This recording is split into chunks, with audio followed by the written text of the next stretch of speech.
Hey guys, what's up? Um, I'm sitting at the park right now, and my car is dead. Well, it's not absolutely dead, but it's just not cranking. Can't get it started. It's not cranking. I was at the park, and spent about an hour jogging, hour and a half jogging. Came back, and my car's not starting. I will say that this is not my first time having this issue.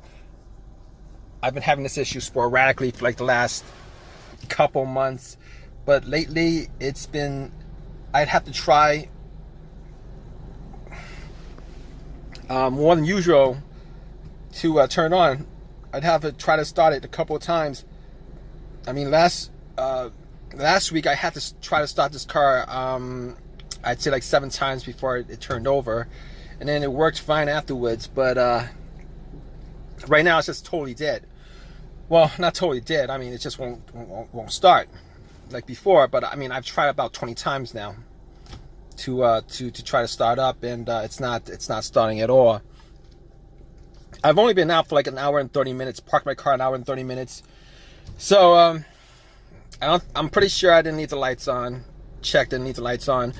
Even I think an hour and 30 minutes, that's not gonna kill the battery to the point where it won't start, turn over.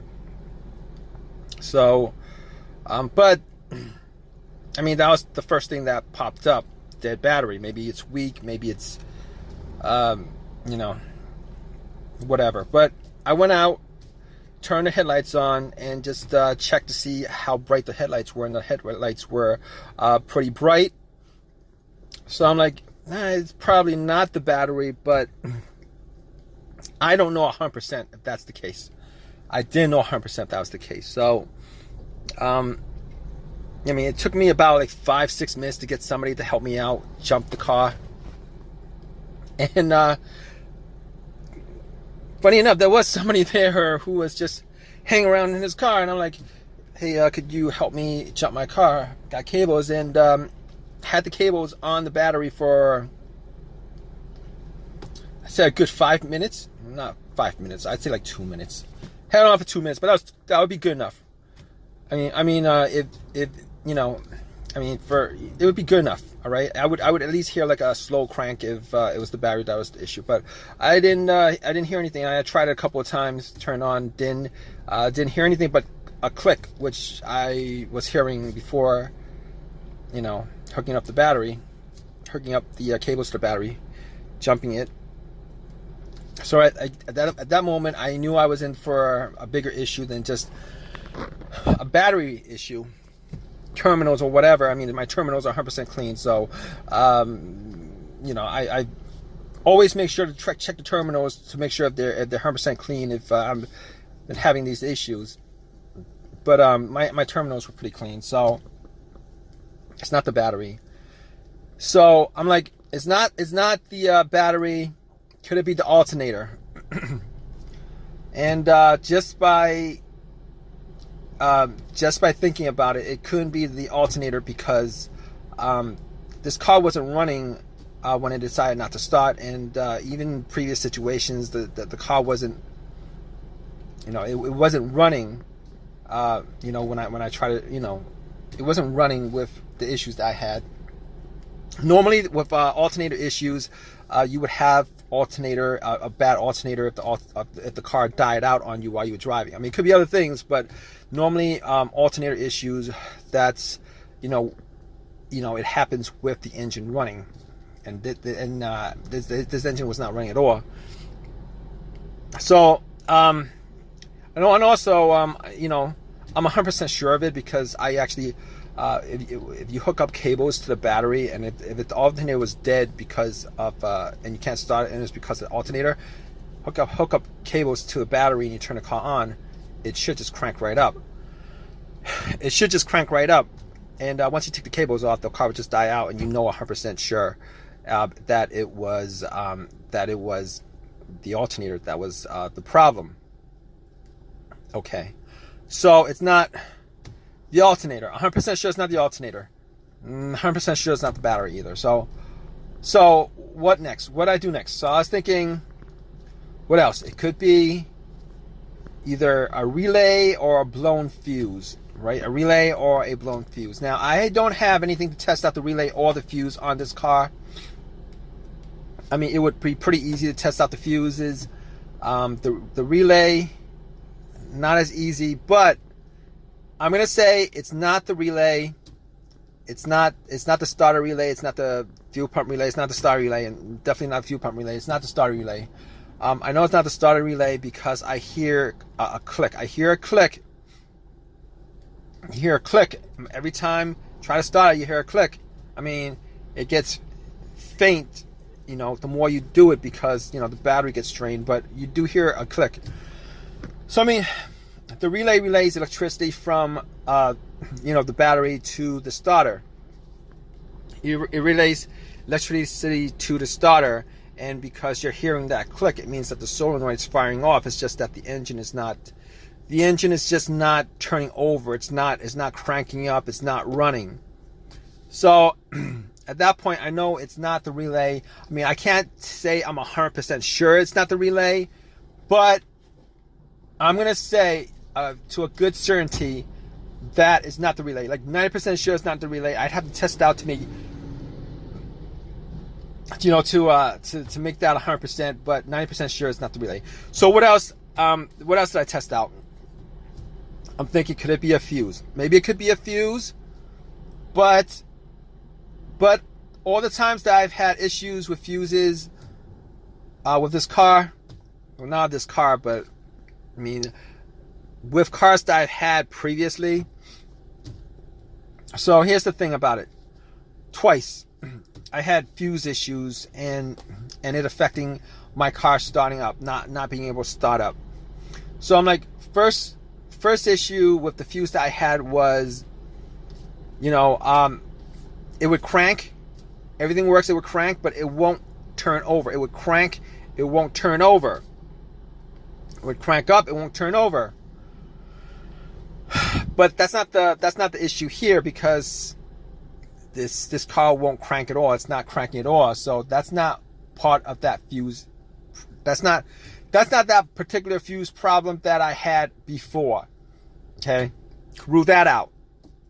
The second fuse no start issue that I had was okay, it was a main fuse that was blown. Okay, I drove it around and parked it, had my car on, and my car just died out immediately. Thought it was an alternator to begin with, but after doing some testing, found out that it was a main fuse that was blown. And had that, and I, you know, and that was the case because everything just, you know, nothing worked in the car. Like as if the cables were taken off the battery, nothing worked in the car. So that was a situation where the main fuse that was blown on the car. But that's not the issue here. That's not the issue here because, you know, I get lights on the dash, low motor works, everything works in the car. So not a problem here. Now, obviously, the last thing, well, not exactly the last thing, but the last obvious thing that could cause this is the starter. It's probably the first obvious thing. Well, not the first. Battery would be the first. Well, okay. Not the first obvious thing, but it's an obvious thing. The starter. Now, I didn't think it would be the starter that would be the issue. And I'm doing this video while I'm waiting for the AAA to tow my car. And I called them up about 30 minutes ago. I'm still waiting for them. But might as well do a video on this since I'm in this situation. The starter. I didn't think it was going to be the starter because I had the starter swapped out about 1.5 years ago. Had the starter swapped out 1.5 years ago. Bought a rebuilt starter from AutoZone for like $150, $175, somewhere around there. And the core charge was like $30. I think that was it. Anyway, you know, I was thinking that I would get a lot more usage out of the starter than what I have so far. If it is the starter, I'm not quite sure. I'm not 100%. I'm like 90%, 99% sure. Well, not 99%. Say like maybe like 80% sure that it is the starter that's the problem. So here's the situation. All right. What the starter is, a rebuilt starter, not a brand new starter. I've had situations before where I bought rebuilt starters, rebuilt alternators, rebuilt stuff. If you guys don't know anything about rebuilt stuff, most of the times, all the times probably when they fix the rebuilt starter, is they change up just that part of the starter or whatever it is, alternator, that's broken. They don't actually rebuild the whole entire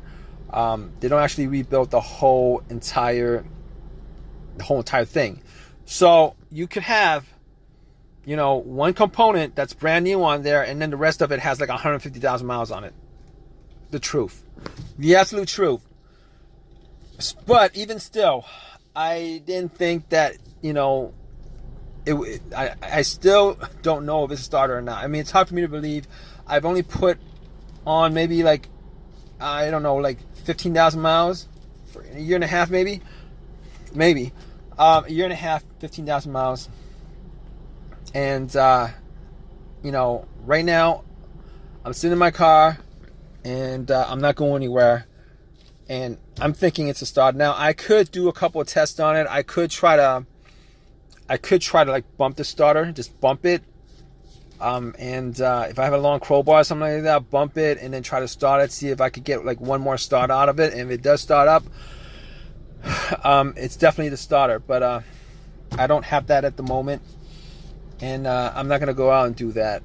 I've done that before, but I don't want to do it in this situation. The other thing is, I could probably put a wire to the solenoid, to one of the solenoid terminals, and see if the starter cranks up or not. But I'm waiting for AAA. I'm gonna be waiting for AAA. See how that works out.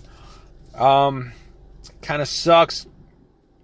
And if it turns out to be the starter, this won't be the first time that I've had a rebuilt starter and having it go out on me prematurely, like within 2 years. I've had an alternator that went out on me within 6 months. Rebuilt.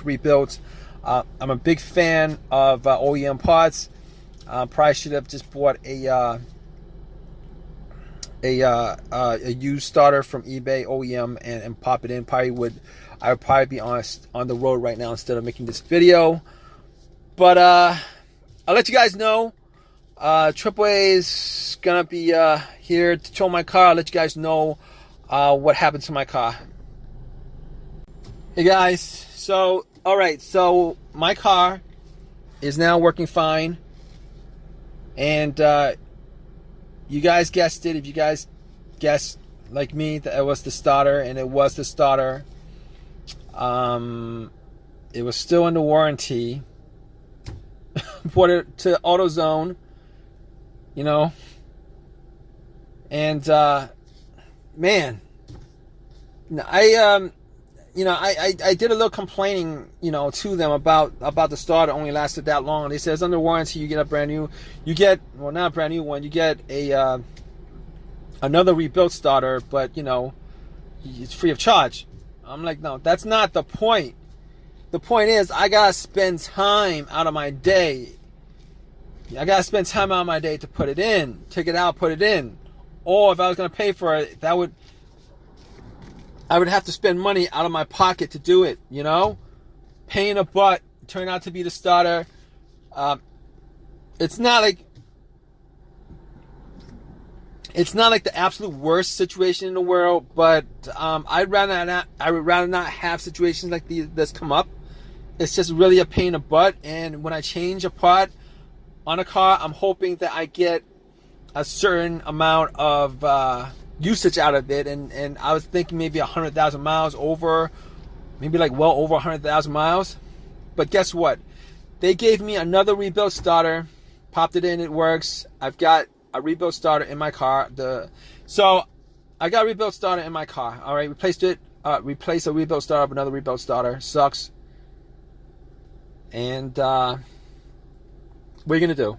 I mean, I didn't want to spend $300 $300 instead of getting a replacement for free. I didn't want to spend $300 out of my pocket to get, you know, a brand new one. And even the brand new ones, I've heard stories, situations where people bought brand new stuff and it goes out on them anyway. But anyway, I'm glad that that situation's resolved.